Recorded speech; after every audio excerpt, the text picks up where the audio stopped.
हिंदुस्तान में ये अकीदा सदियों से चला आ रहा है कि ईश्वर बाद इंसानों की शक्ल में ज़हूर लेता है।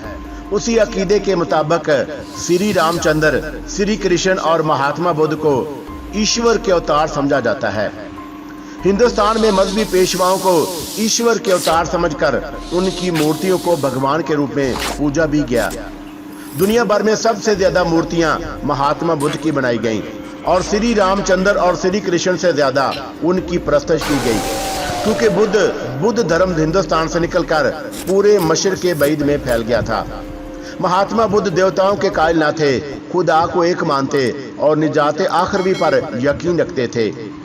उन्होंने अपने मानने वालों को वसीयत की थी कि मरने के बाद उनके राख की पूजा ना की जाए, मगर यह हकीकत बड़ी दिलचस्प है कि दुनिया में सबसे ज्यादा पूजा उन्हीं की होती है। हम हवेली के फाटक पर पहुंचे तो असम के बूढ़े कबाली चौकीदार ने बढ़कर स्वागत किया और मेरे हाथ से अटैची केस पकड़ने लगा, जिसे अब मैं अपनी जान से बढ़कर अजीज रखता था, क्योंकि मुकद्दस मूर्ति उसी में बंद थी। मैंने पूछा, साहूगारी से तो कोई नहीं आया? नहीं मालिक, चौकीदार ने जवाब दिया, कल मेहनत जी आए थे, पर साहूगारी से नहीं, तेजपुर से आए थे। मैं हैरान हुआ, कौन मेहनत जी? साहूगारी के मेहनत गंजाल। और चौकीदार की जुबान से गंजाल का नाम सुनकर हम सारे एकदम चौंक उठे। गंजाल क्या लेने आया था? मैं नहीं जानता, कल शाम की गाड़ी से आए, रात हवेली में रहे और आज चले गए। किधर? मेरी बेचैनी बढ़ गई। ये भी नहीं जानता। उस हवेली से निकले कितनी देर हुई? बस यही कोई आधा घंटा। ये सुनते ही फौरन पलटा और अपने साथियों से मुखातब हुआ, स्टेशन से तो हम आ रहे हैं और वो जरूर लारी अड्डे गया होगा। गंजाल के निकलने की खबर सुनकर हवेली में रुकने और ठहरने का सवाल ही पैदा ना होता था। हम जिस हालत में आए थे उसी हालत में मुड़े। चौकीदार हैरान सा होकर बोला, क्या भोजन नहीं करोगे मालिक? फिर कभी आएंगे तो भोजन भी करेंगे। चौकीदार को हरियाणा शहीदा छोड़कर हम लारी अड्डे की तरफ हो लिए और भागम भाग वहां पहुंचे तो ये सुनकर सर पकड़ लिया कि रूपा को जाने वाली एक लारी सिर्फ 5 मिनट पहले निकल गई है। पुरोहित गंजाल अड्डे पर नहीं पहुंचा और वो तो यकीनन उसी लारी से रूपा चला गया होगा, और अगर रूपा गया है तो उसकी अगली मंजिल साहूगारी होगी। सूर्य डूबने में 2.5 घंटे बाकी थे और वो रात रूपा की बोध सराय में गुजारेगा और दूसरे दिन साहूगारी जाएगा, मगर ये विश्वास नहीं था कि रूपा से जरूर साहूगारी ही जाएगा। हो सकता है कि उसने ठिकाना बदल दिया हो, और क्या मालूम बुद्ध सराय में ठहरे या ना ठहरे। ये सोचते मैं परेशान हो गया और एक ड्राइवर से पूछा, दूसरी लारी कब आएगी? अब कोई लारी नहीं जाएगी। क्यों नहीं जाएगी? रास्ते में रात हो जाएगी और हम रात को पहाड़ी सफर नहीं करते। ये एक नई उलझन पैदा हो गई। गोया गंजाल एक बार फिर हाथों से निकला जा रहा था। मैंने कहा, अभी तो सूर्य डूबने में 2.5 घंटे बाकी हैं। अगर कोई पूरी लारी का भाड़ा दे चुका दे तो भी नहीं जाओगे? उसने शौक से मेरी तरफ देखा। क्या पूरी लारी का भाड़ा चुका दोगे बाबू? क्यों नहीं चुकाऊंगा, बोलो क्या भाड़ा है सालम लारी का? वो कैबिन में गया, मैनेजर से बात की, फिर मुझे अंदर बुलाया। मैनेजर ने भाड़ा बताया और मैंने उसी वक्त रकम चुका दी। 5-7 मिनट बाद हम लारी में बैठे रूपा की तरफ जा रहे थे। हमारी लारी और उस लारी में जिसमें गंजाल सवार हुआ ज्यादा से ज्यादा 15 मिनट का फासला था, और एक बार फिर वैसी सूरत बन गई थी जैसी कोहिमा से अम्पाल की तरफ शंकर का पीछा करते बनी थी। मेरी आपीती पढ़ने वालों को याद होगा कि मैंने काया पैंथा के साथ कोहिमा से शंकर का पीछा किया और ड्राइवर को कुछ रुपए दिए थे और लारी तेज चलाई, और इस बार भी मैंने चांदी के 10 रुपए निकालकर ड्राइवर के हाथ पर रख दिए। उसने हैरानी से मेरी जानब देखा और मैंने कहा, अगर रूपा पहुंचने तक अगली लारी पकड़ लो तो ये 10 रुपए तुम्हारे हो गए। ड्राइवर ने रुपए जेब में डाले, रफ्तार बढ़ा दी और शाम के झटपटे में रूपा पहुंचा दिया। जब अगली लारी सिर्फ 2-3 मिनट पहले वहां पहुंची थी और हमने लारी से उतरने में जरा एहतियात की, क्योंकि पहली लारी के मुसाफिर अभी इधर उधर बिखर रहे थे। हमारी खुशकिस्मती के गंजाल भी नजर पड़ा, जो बड़ी तेजी से पूर्वी सिमत हो लिया। ये रास्ता बुद्ध सराय को नहीं जाता था, उसकी मंजिल कोई और ही थी, और ये अच्छा हुआ था कि हम सालम लारी लेकर उसके पीछे भागे थे, वरना शाम की तरह गंजाल का भी खोज ना मिलता। विशाल राइड लारी में अपनी बंदूक निकाल ली और वो गंजार के पीछे चला तो मैंने रोकने की कोशिश की, क्योंकि रूपा बहरहाल शिमाली मशरिक़ की सरहदी एजेंसी का शहर था और यहाँ कोई खिलाफे कानून हरकत हम सब के लिए परेशानी और खतरे का बायस बन सकती है। मगर वो नहीं रुका और कालीनाथ को लेकर निकल गया। मैं अटैची के समेत उसके पीछे लपका। करीम मेरे कदम ब कदम था। काया पैंथा और काबरमी किसान चान हमारे पीछे पीछे थे। ये ताक़ब कोई 8-10 मिनट जारी रहा। गंजाल एक मुड़े तोड़े पहाड़ी रास्ते से एक आम आबादी को छोड़कर आगे बढ़ रहा था। विशाल राय और कालीनाथ ने उसका फासला 150 कदम से ज्यादा नहीं था, जिसे विशाल राय तेज कदमों से कम करता जा रहा था।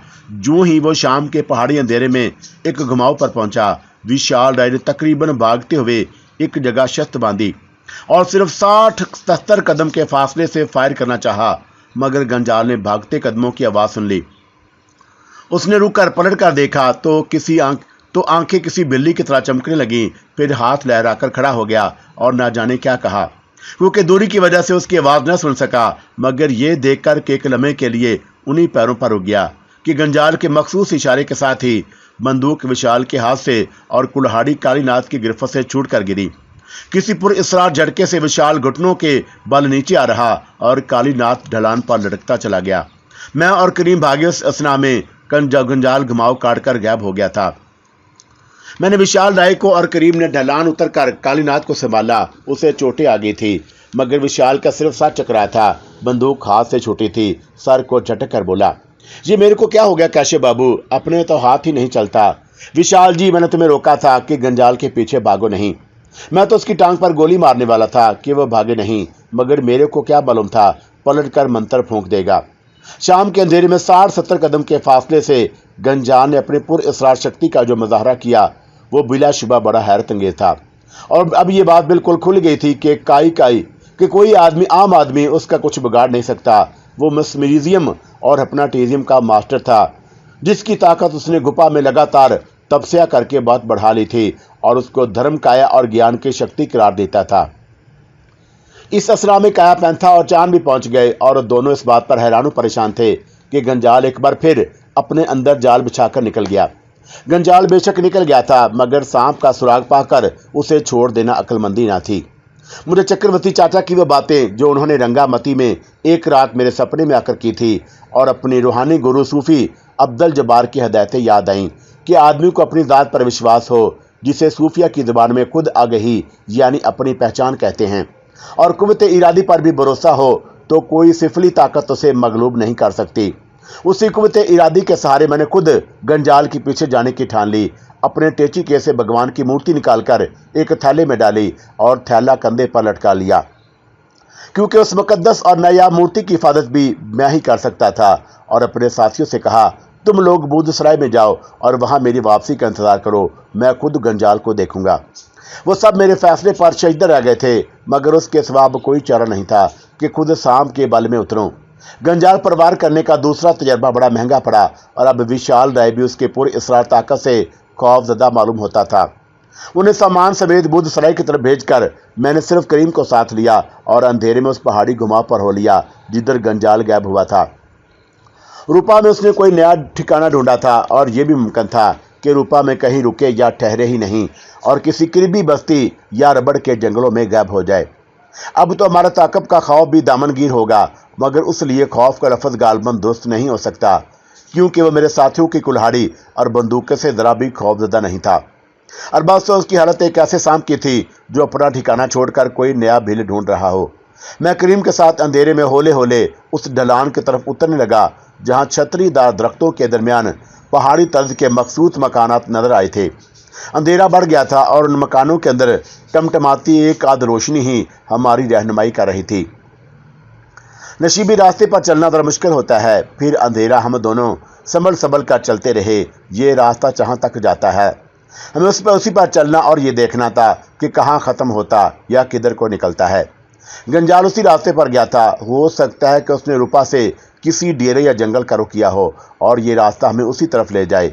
अचानक अंधेरे में एक आदमी लालटेन लिए ऊपर आता दिखाई दिया और उधर उसे रोककर पूछा, ये रास्ता किधर को जाता है? वो हैरान सा हुआ, तुम किधर जाओगे? उसे क्या बताता हमें किधर जाना है? कोई मंजिल, कोई ठिकाना तो था नहीं। लालटेन की रोशनी में हमारे चेहरे देखकर खुद ही कहने लगा, परदेसी लगते हो। हाँ, बाहर से आए हैं। किसके घर? ये दूसरा सवाल ज़्यादा परेशान कर देने वाला था। मैं शशु में पंज में पड़ गया कि किसका नाम बताऊं। रूपा में दूसरे बूदसराय के मुनज़्ज़म के अलावा किसी और को जानता ही नहीं था और बूदसराय बस्ती के उत्तर में थी, जबकि हम पूरब को जा रहे थे। अचानक अंधेरे में एक नया नाम शरारे की तरह ज़हन पर लपका, मेघा जिमीदार के घर। शास्त्रों से सुना था कि मेघा जिमीदार का घर, जिसकी 16 वर्ष की कुंवारी बेटी चंद्रा उसे स्वरूप जी अपने 140 साल अजल बदोश दादा के नाते की बात करने आए थे, रूपा के पूरब ही में कहीं है। मेघा का नाम सुनते ही उसने अपने पीछे की तरफ इशारा किया। जिमीदार का घर उस मोड़ पर है, वहां से बाएं हाथ मुड़ोगे तो पहला घर उन्हीं का है। ये कहकर वो आगे बढ़ गया और मेरे ज़हन में झमाके से होने लगे, क्या गंजाल उधर मेघा के पास तो नहीं आया? अब मामला कुछ और दिलचस्प हो गया और अंधेरे में एक किरण नजर आई। मैं करीम को लेकर मोड़ की तरफ बढ़ा और बाएं हाथ घूमकर पहले फाटक पर रुका। मुने शास्त्रों के बयान किए हुए नक्शे के मुताबिक ये घर मेघा जिम्मेदार ही का था। फाटक बंद था, सेन के आगे बैठक में रोशनी हो रही थी। मैंने भगवान को याद करके और अपनी कुव्वत इरादी से पूरे विश्वास के साथ फाटक पर दस्तक दी। थोड़ी देर पर बैठक का दरवाज़ा खुलने और सेहन में किसी के चलने की आवाज़ सुनाई दी। फिर फाटक खुला तो क्या देखता हूँ कि पुरोहित गंजाल ही सामने खड़ा है। वो मुझे देखकर बुरी तरह चौंका और हैरान सा बोला, कैशव जी, मेरा ये ठिकाना भी ढूंढ लिया, आपने कहीं भी मुझे चैन से नहीं लेने देंगे। और मैंने अपने अंदर की पूरी शक्ति के साथ जवाब दिया, पुरोहित गंजाल, मैंने एक दिन कहा था कि तुम ज़मीन के आखिरी किनारे तक भागोगे। मैं ज़मीन के आखिरी किनारे तक तुम्हारा पीछा करूंगा। ये रूपा ज़मीन का आखिरी किनारा तो नहीं, मगर असम की धरती का आखिरी किनारा ज़रूर है, क्योंकि यहाँ ईस्ट नार्दर्न ब्रिटिश एजेंसी की हद खत्म हो जाती है। आगे नंगे पहाड़ों की दुनिया में कानून की हुक्मरानी नहीं।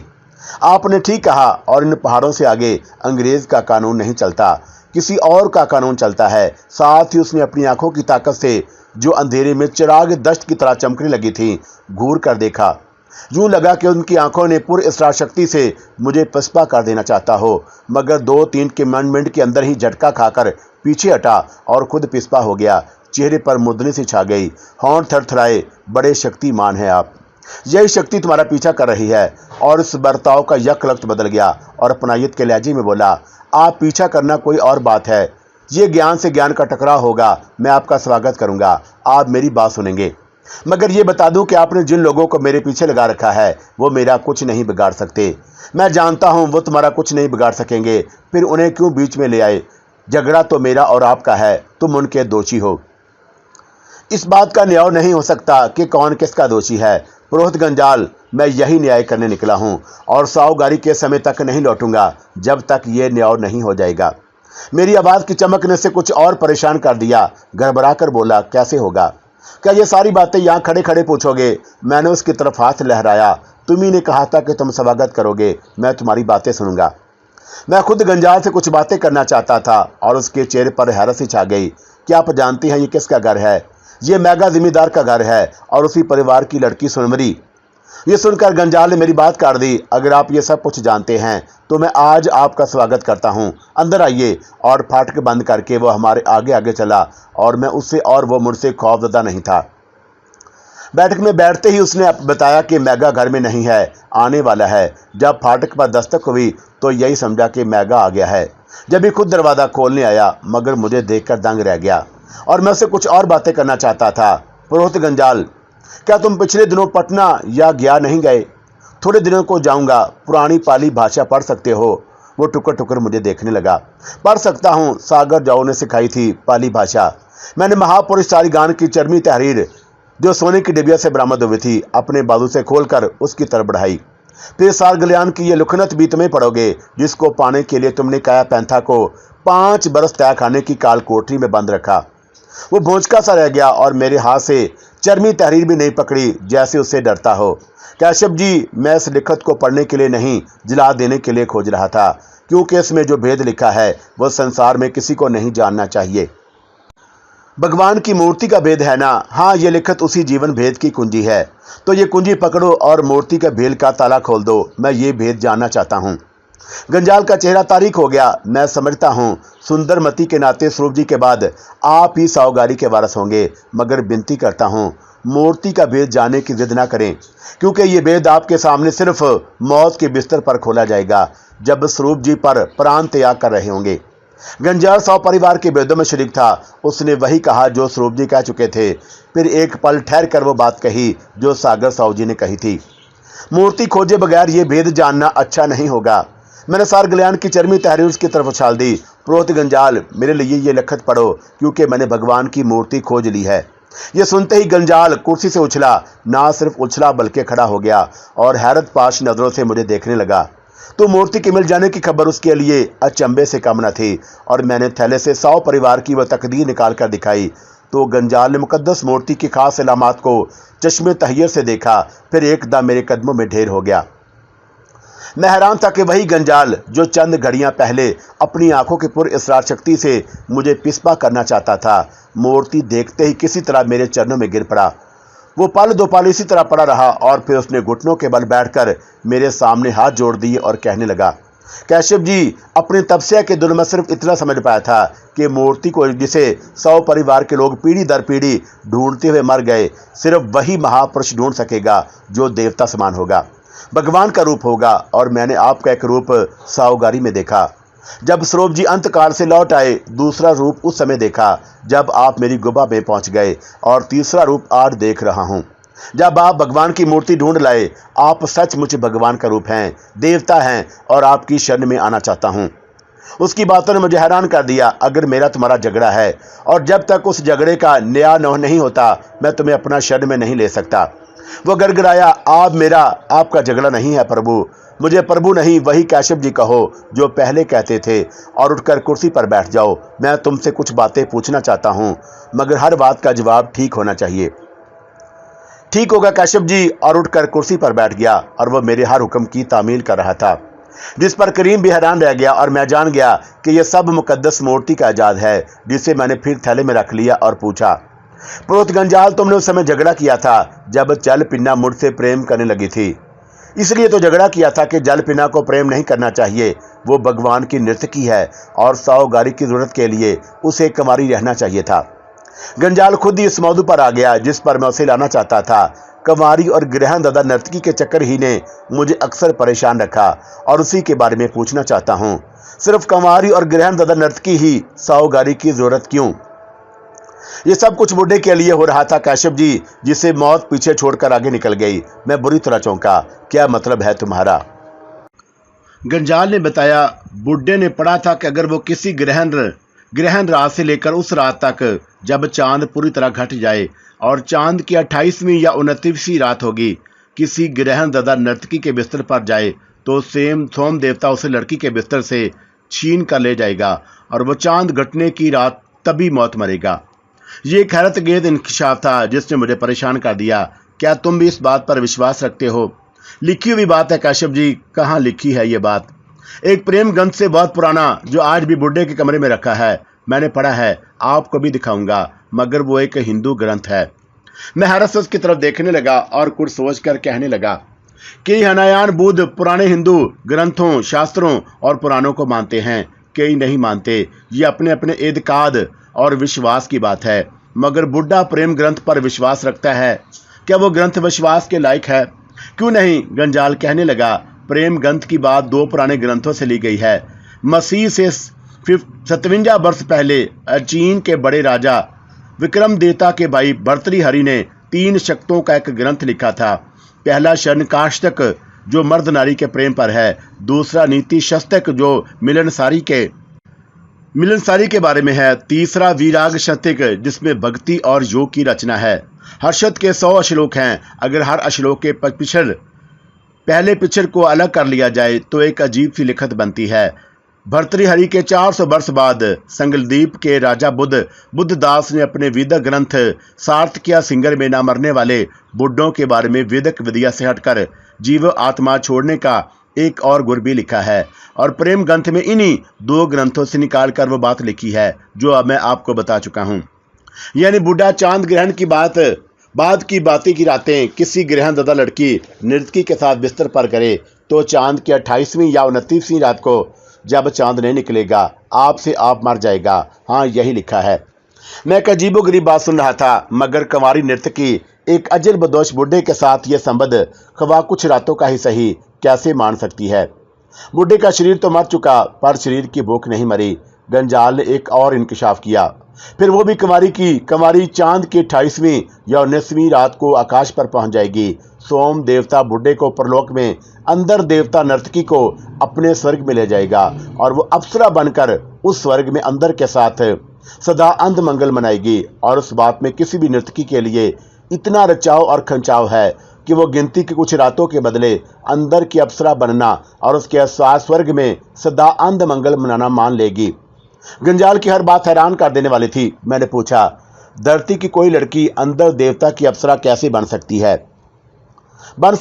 पुरोहित गंजाल ने शास्त्रों और पुराणों का एक नया बाब खोल दिया और बोला, परमलोचा अंदर की एक अंदर सुंदर अप्सरा थी जो ऋषि कुंडों के तपस्या भंग करने आकाश से धरती पर आई। ऋषि कुंडों उस पर रीझ गया और वो पेड़ से हो गई। जब ऋषि को असल बात का पता चला, उसे निकाल दिया।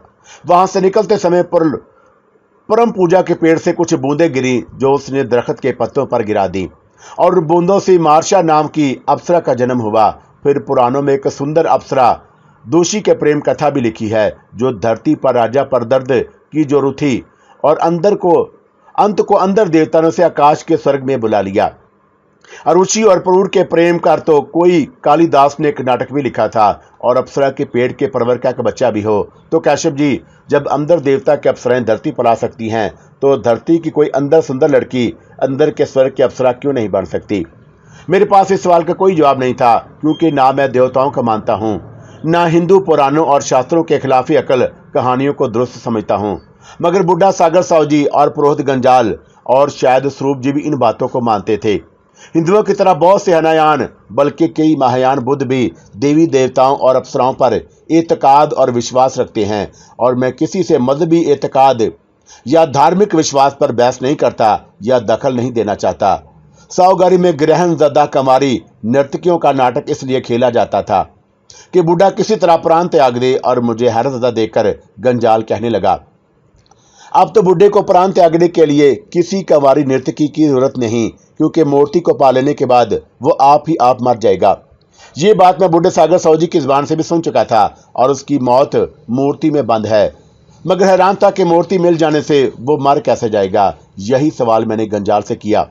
वो बोला, कैशव जी, मैं आपको सार गलियान की लिखत पढ़कर सुनाऊंगा और मूर्ति का जीवन भेद खुल जाएगा। मगर सबसे बड़ा भेद तो बुढ़ा आप है, फिर लिखत ही पढ़ो।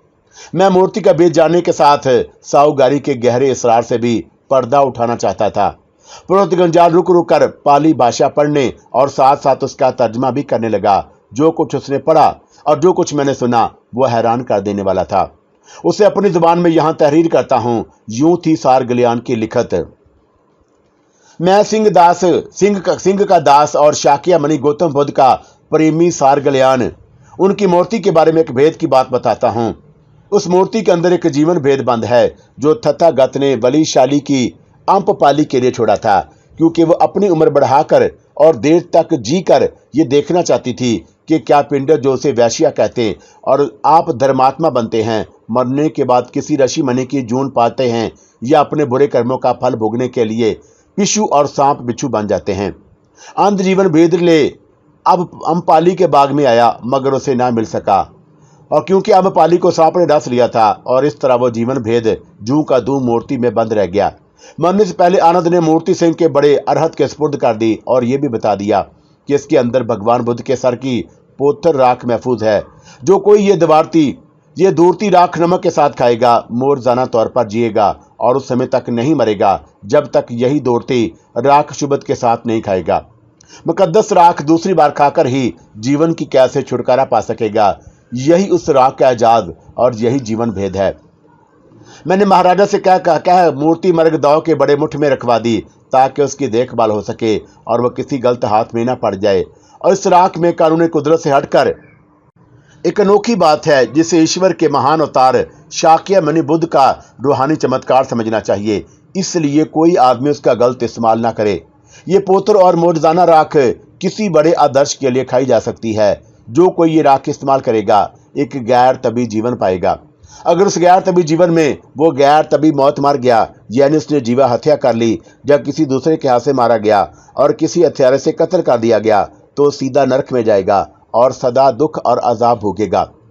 इस हदायत और उपदेश के साथ बिन किसी बड़े आदर्श के ये पोतर राख इस्तेमाल न की जाए और उस जीवन भेद का अंत करता हूँ।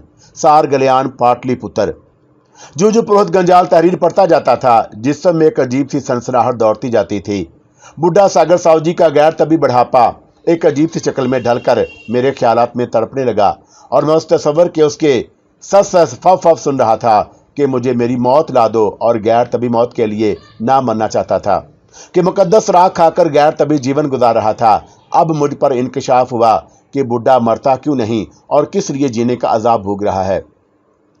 जब गंजाल ने सार गलियान की तहरीर खत्म की तो नागहां मुझ पर उससे भी बड़ा लर्ज़ाखेज इंकशाफ हुआ कि साओ परिवार 3 सदियों से नस्ल दर नस्ल मूर्ति को ढूंढ रहा है, क्योंकि 3 सदियां पहले उस खानदान के बानी गोची साओ ने तिब्बत के बुद्ध लामा अनाथ बिंदु से जीवन भीत के साथ मूर्ति भी हासिल की थी, जिसे वो उस समय ब्रह्मपुत्र नदी में खो बैठा था जब सैलाब के जोर से नाव उलट गई थी। और स्वरूप जी ने बताया था कि गोची साओ जीवन भर गुमशुदा मूर्ति खोजता रहा और मरने से पहले वसीयत कर गया कि साओ परिवार की निजात और मुक्ति और निर्वाण मूर्ति खोज लेने में है और उसे नस्ल दर नस्ल तलाश किया जाए और साओगारी को आबाद रखा जाए।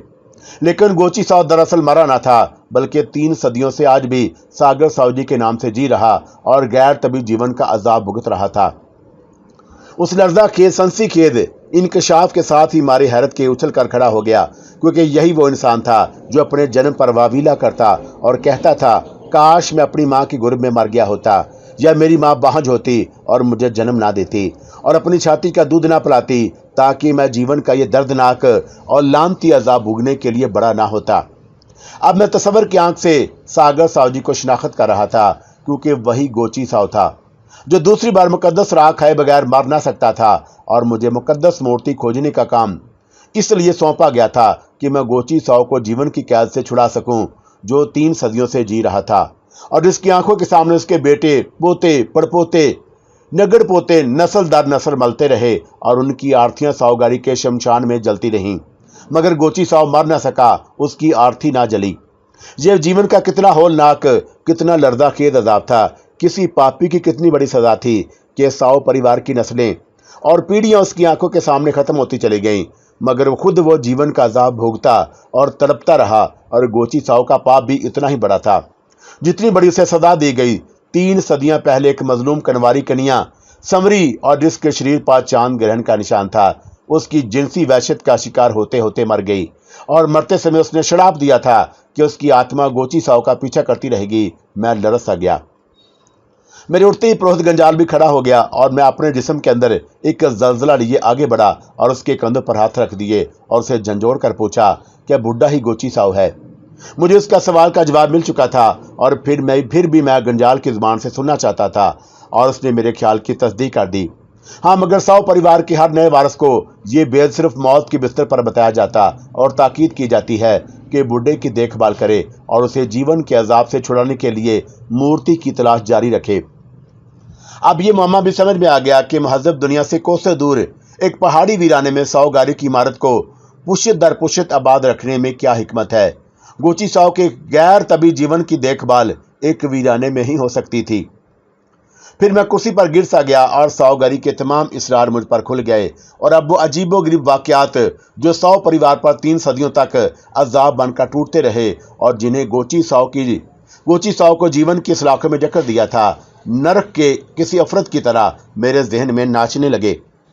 मगर मैं अपने सर को झटकर उसे दहशतनाक तस्वीर से छुटकारा हासिल किया और कहा, पुरोहित गंजाल, साओ परिवार के दुखों का अंत होने वाला है और पुर इसरार कुदरत ने मुझे इसीलिए साओगारी की तरफ धकेल दिया था कि मैं उसे निर्वाण अता करूं। कल मैं साओगारी को मुक्ति देने जा रहा हूं और तुम मेरे साथ चलोगे। ये कहकर मैं उठा और गंजाल और करीम भी उठे और जब मैं फाटक पर गंजाल से रुखसत होने लगा तो उसने झुककर मेरे चरण छू लिए और मैंने कहा, सवेरे बुद्ध सराय पहुंच जाना और अगर मुनासिब समझो तो मैगा को सब कुछ बता देना, मुनासिब समझो तो ना बताना। कैशव जी, सवेरे आप मुझे बुद्ध सराय के फाटक पर देखेंगे। मैं करीम के साथ रुखसत हुआ तो पुरोहित गंजाल देर तक खड़ा हमें देखता रहा। मुझे विश्वास था कि वह सवेरे जरूर आएगा। दूसरे दिन सूरज निकलते ही बाहर आया तो पुरोहित गंजाल बुद्ध के सराय के फाटक पर मौजूद था, मगर उसके साथ 51-52 बरस का एक खुशपोश और खुश शक्ल असामी भी देखा, जिसने गंजाल के साथ ही मुझे प्रणाम किया। जान पहचान हुई तो उसे मिलकर हैरत अंगेज खुशी हुई। वो मेगा जिम्मेदार था जो सब हालात सुन चुका और मेरे बारे में बहुत कुछ जान गया था। मुझे मिलने आया था क्योंकि रात में उसके आने से पहले ही लौट आया था। मगर पता चला कि पुरोहित गंजाल ने उसे भी अपने साथ 100 गाड़ी चलने पर राजी कर लिया है और ये बड़ी मुबारक बात थी। दरअसल 3 सदियों से जीने वाले गोची साव को देखने की ख्वाहिश उसे रत्नागिरी के वीराने की तरफ खींच रही थी। आखिर वो कैसा आदमी होगा जिसे संवरी का शराब उस तरह लगा कि 300 बरसों से जीने का अजाब भोग रहा है। गंजाल ने उसे भी सफर पर तैयार करके बड़ी समझदारी और दानाई का काम किया था, क्योंकि अब साव खानदान और मीगा परिवार की दुश्मनी भाईचारे में बदलने की घड़ी आ गई थी। बुद्धसराय के मुनज्जम ने मेरे कहने पर रात ही घोड़ों और खच्चरों का इंतजाम कर दिया और साइस उन्हें लेकर पहुंच गए थे। मैगा के फौरी तौर पर एक और घोड़े का बंदोबस्त भी हो गया। काया पैंथा और विशाल लाए चांद कालीनाथ करीम के हमरा सामान उठाए बाहर निकले तो उन्होंने हैरत, खौफ और गुस्से की मिलीजुली नजरों से पुरोहित गंजाल की तरफ देखा, मगर उसने किसी पर ध्यान भी न दिया, जैसे वो काठ के पुतले थे। ताश की दुखियां तिकियां थीं और मैंने उन्हें समझा दिया था कि सफर के दौरान गंजाल से कोई बात नहीं करेंगे। गंजाल उनका दोषी था और ये मैं ही जानता था, और उसे किस बात ने हमारे साथ सफर पर मजबूर कर दिया था।